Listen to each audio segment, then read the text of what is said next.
My guys, what's up? What's up? Welcome to another show, late night, Sunday late night NBA talk with Jay Money and the Shark. Man, we here, just coming to vibe with you guys. Obviously, coming off a nice day, but you know what I'm saying. Enough of it. Hey, we just gonna give a look, some early looks for tomorrow as well. But I mean, you have to enjoy life in the moment. You know what I'm saying.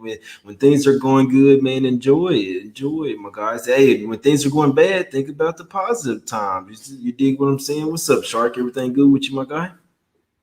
Couldn't be better. We actually just were saying the game is such a catastrophe.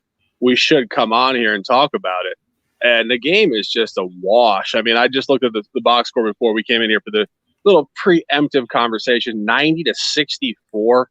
I'll say it again. Steph Curry changed the game for better and worse. Look at the Mavericks 3-point field goal percentage, man. It is absolutely useless. And you look at the game, and the Clippers have reasserted their dominance. We said they could, but we also said it was tough to prognosticate because you had a revenge game for the Mavericks. And look at what happened. The game was a toss. One side has to win. Clippers dominating. Jay, what's going on, brother? Talk to me. Chilling me. Yeah, nah, this is the absolute smack city spot, man. Y'all, if you know what I'm saying, one of the ones that ordered the shirts, you already know. Oh my God, Julian, he said he just left the game. He said he just left the Mavs game. My God, I know, man, it's tough sometimes. You know what I'm saying? You gotta leave early, but nah, that's my guy there, low guy. He went to the Mavs. But AD is done. Nah, he's not done, man. He's not done. But yeah, nah, appreciate everybody watching me. I hit the like button, subscribe. If you're not subscribed, man, leave a comment after the show. All that, man. Appreciate y'all. Yeah, get those Smack City shirts, man. There was a Smack City spot by the Clippers here today, man. The Suns, man. Ah, man, I just love it. And Sundays feels a whole different type of energy, a whole different type of vibe. But for some reason, it seemed like the last 5, 6 Sundays, we've just been on point. Like I say, it's just keep it going. You can't get too high, too low. You go with what you keep doing what you do, and you know what I'm saying. Go with what you know. Keep going your same patterns, man, and you live with the I results. And like that. today it happened to work out well for us, my guy. I like the little rhyme scheme you got going on there. This is definitely a little not so casual, non-business day Sunday night right now. I think people are hanging out. I mean, I think if we're really going to talk a little life, because I think life is definitely superior to capping at any point in time, as much as we would not want to say that. But there's only 2 games on the slate tomorrow, and they are at 7 o'clock and 9:30 Eastern. So we do have a bit of a hiatus if we're really, really being honest with ourselves. And as a real standout point, I hope everybody's really enjoying what they're doing in their life right now. This is a 3-day weekend. 3-day weekends can go one of two ways. You can totally optimize and feel great, or you can feel like you had a lot of space and time until you get back into the bullshit. And I hope you're feeling the former as opposed to the latter. But if you're feeling the latter, I see you. I am the Shark. My name is Graham. I am a human being. And Jay Money, actually, that's not his first name for those of you. He said, I'm just like Jay, like a sailor on a J-24 boat in the Long Island Sound.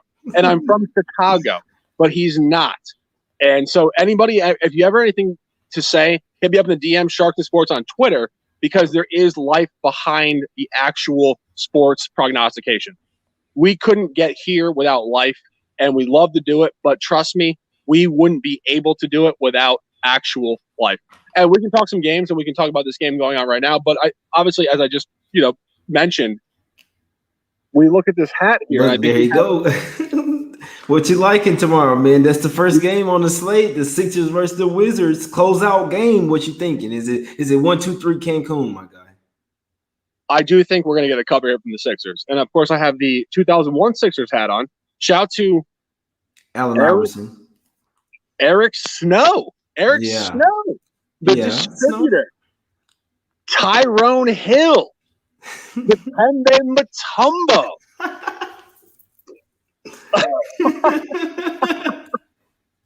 um, but I do think there is a little bit of a connection here. I think this Sixers team might make a run for the first time in a long time. And I think that what we're looking at here is really just what we saw with Milwaukee at Miami in Game 4.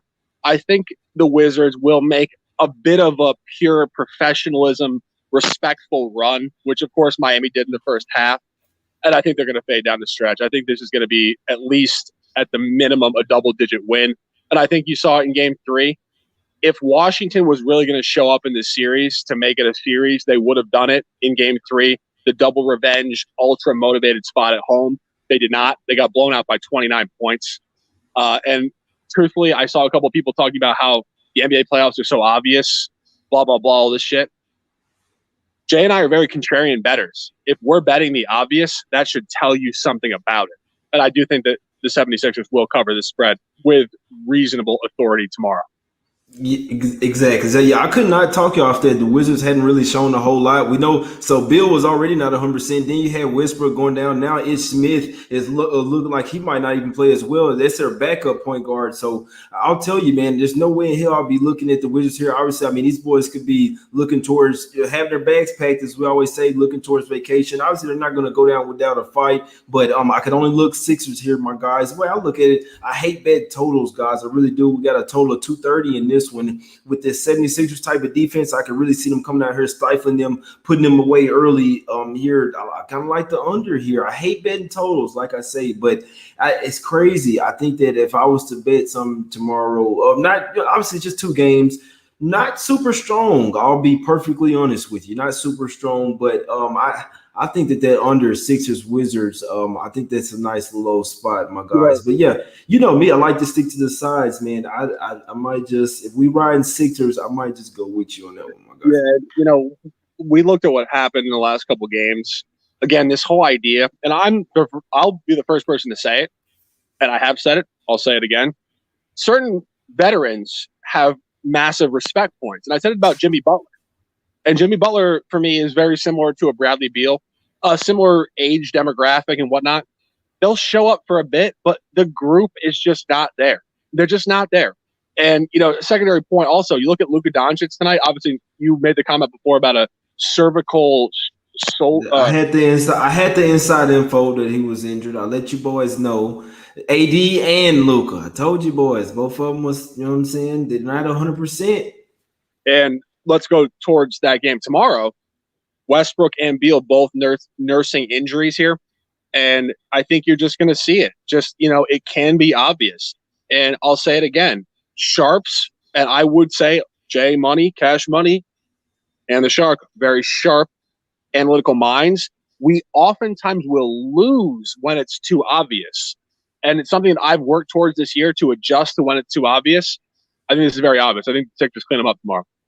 Exactly. Yeah, I cannot talk you off. Definitely the next shirt slogan coming. I don't know how I'm gonna have to make that one work, but I can't. It can't be just simple words. It got to be nicer than that. But yeah, Sixers and under. Only way that we can look in that one, my guy. Let's go look at this other game, bro. Jazz versus Grizzlies here. We know the Jazz hit a mirage of 3-pointers last game. We did call correctly Jazz in the first half. Smack City spot in the first half. Now the Grizzlies in the second half, they really showed some versus the Jazz there. I mean, come all the way back to really tie the game 103 before ended up losing the game by 10 points. The Grizzlies have shown that that was a terrible spot for them. Do you think this is the game that they could likely stay with the Jazz? Obviously, you have to run them off the 3-point line, but what do you think in this one? Grizz might be able to keep it close?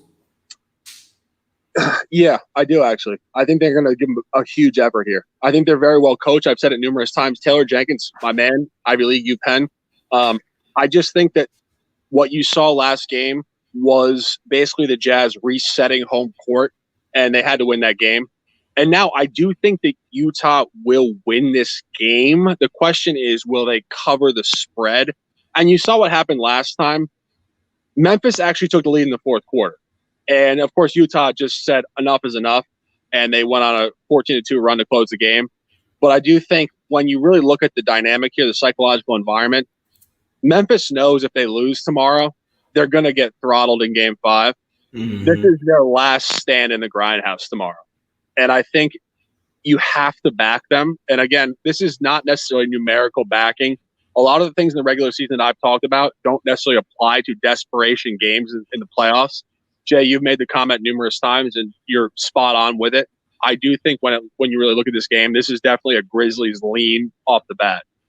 Exactly. Yeah, it's crazy because I was watching the last game, and the way that the game ended, I said, so look, I mean, when they tied it up with 103, 103, I'm watching the game. I say, damn, the Grizzlies might come back and win this game. Like, I'm rooting for the Grizzlies to win this game because after Jazz have so good of a first half and they end up pissing away, they'll come back and throttle them in game 4. So what happened? The Grizz end up losing that one, obviously, and end up not even getting the cover. So they actually imploded late. Dillon Brooks, we know that he fouls a lot too much. He plays really aggressive defense. So when he went out, obviously the game kind of changed up a little bit. But what I'm seeing is they match up really well with him. They can't stop Ja Morant. They're not scared. They're not scared. The Grizzlies are not scared of Gobert. They have a really good home crowd. Obviously guys like Conley that he played in Memphis or whatever for 12 years. You know what I'm saying? Ohio State guy over there. But regardless, it's crazy. But I feel like whatever the outcome, as I'm watching, I'm like, whatever the outcome is of this one, you take the other one in this next game.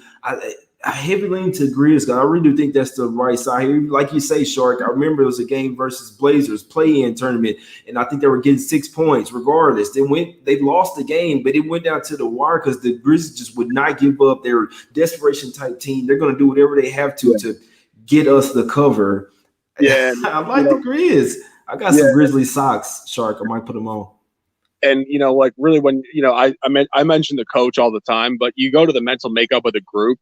I mean, you look at Dillon Brooks pulling Oregon to the Final Four. Mm-hmm. I mean, this reminds me kind of D. Wade pulling Marquette to the Final Four back when Marquette was not that well known. D. Wade was really not that well known as like College Player of the Year, and he went on to become a superstar in the league. That's a bit of a reach. I will always call myself out. It's definitely a reach. Dillon Brooks, D. Wade, get the fuck out of here. However, it's not really.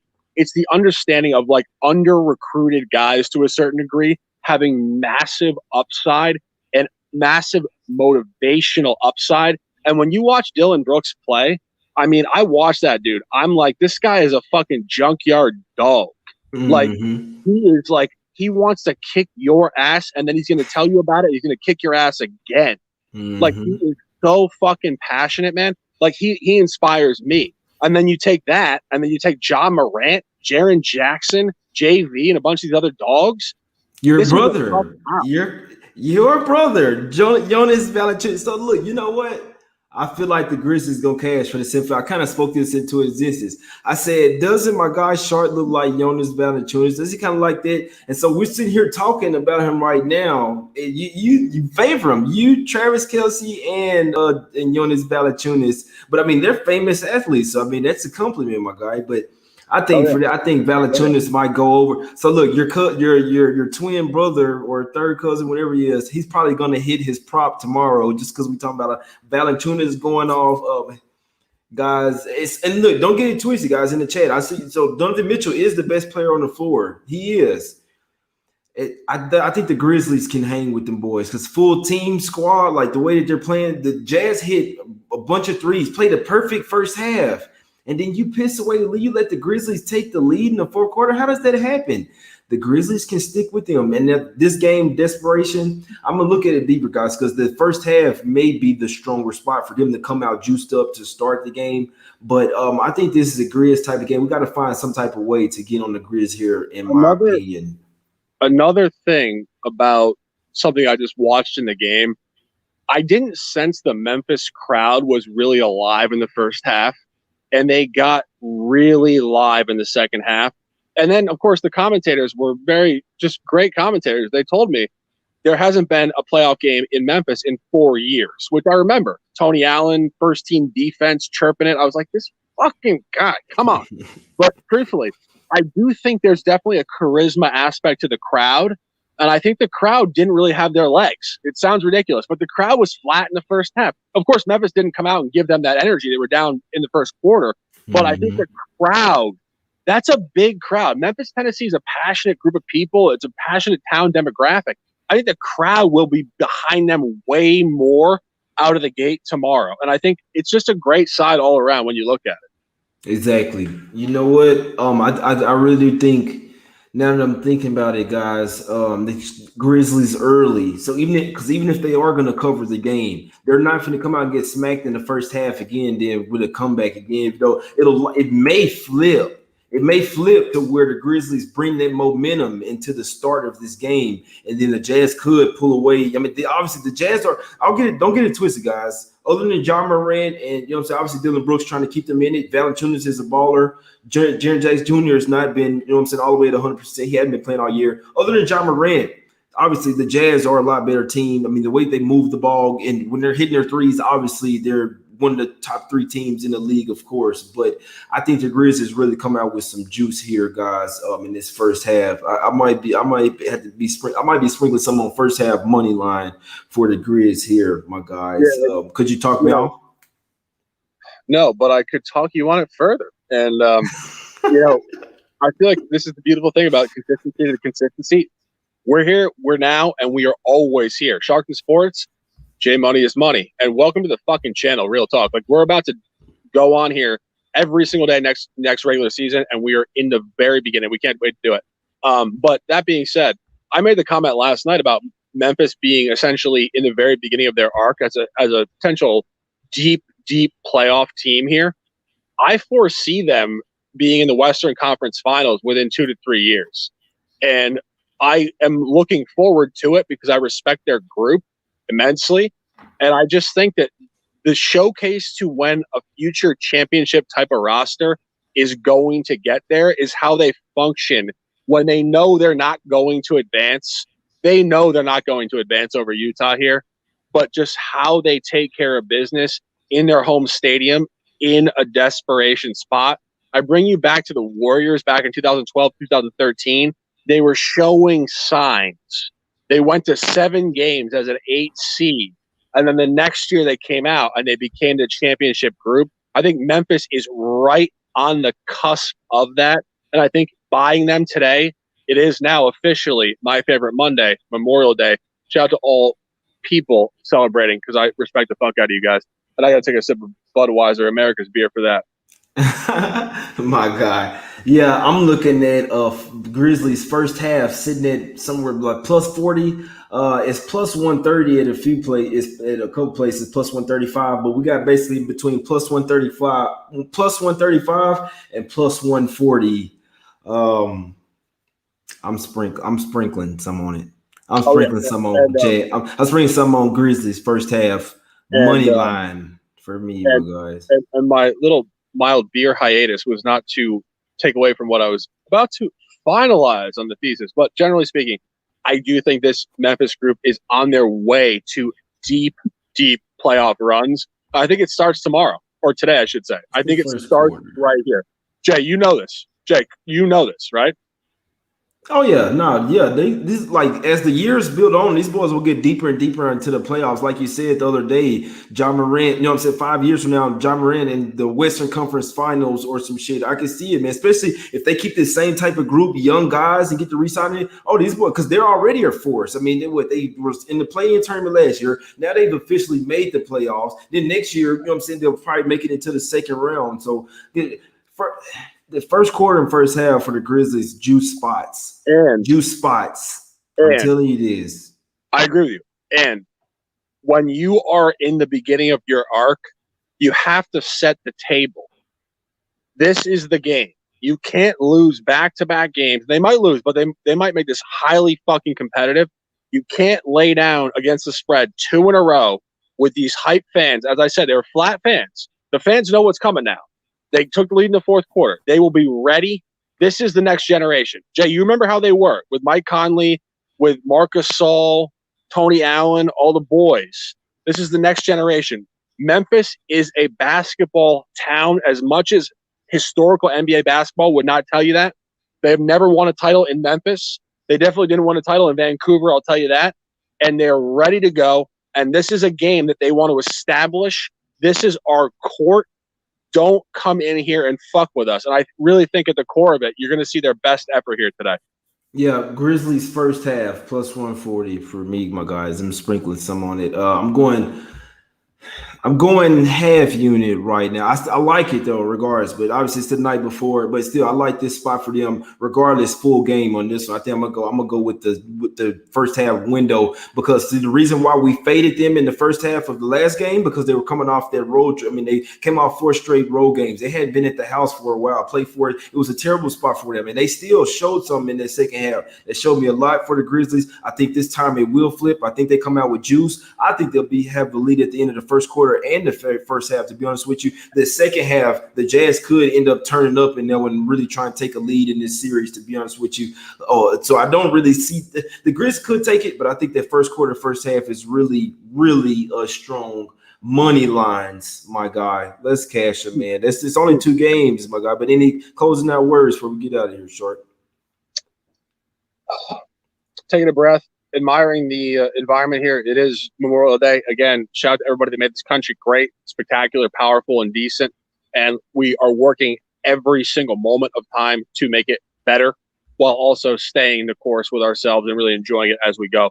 And Philly will be the top take for me, -7.5, already booked 1 unit. But of course, we always need to make sure we're being super responsible with our money because anything can go awry with that. But Philly, I see you. Take care of business. And Jay, close them out. Yes, sir. Yes, sir. Anything can happen, my guys. Anything can happen. Nothing's guaranteed. I do think we may see some negative regression for the Jazz with those 3-point shots. They did get hot in the first half. To our credit, we did call Jazz first half in this game, but now the dynamic does flip, in my opinion. I could see I see the Grizzlies coming out hot in this one, then the Jazz coming on late, maybe putting them boys away. They could even cover the full game spread regardless. I think the juice spot is first half here. Now, obviously, if the Grizzlies have any chance of covering the game, they want to. I mean, just think if they played the way they did in the second half, they would have won game 1. So I think they'll bring that momentum into the earliest game. I'll likely be on Grizzlies first quarter as well, but first half money line, I'm putting a half unit on even tonight. So you guys come back and watch this again in the morning. It might even turn into a full unit play, but I know for sure tonight I'm putting a half unit on this Grizzlies first half money line +140. I really do like the spot, my guys. We appreciate y'all for tuning in, man. It's 11 o'clock Central. You know what I'm saying? We appreciate everybody. Hit the like button, subscribe, my guys. Go and follow my guy on Twitter. My guy at Shark and Sports on Twitter. I'm at J Money is Money. Please let the other guys let them know about the show as well. If you know guys that anybody that guys or girls that bets NBA or bet anything, Sports Talk with Jay. Let them know about the show. Share it. Retweet on Twitter as well. We appreciate it. We out. Be back in the morning. We gone.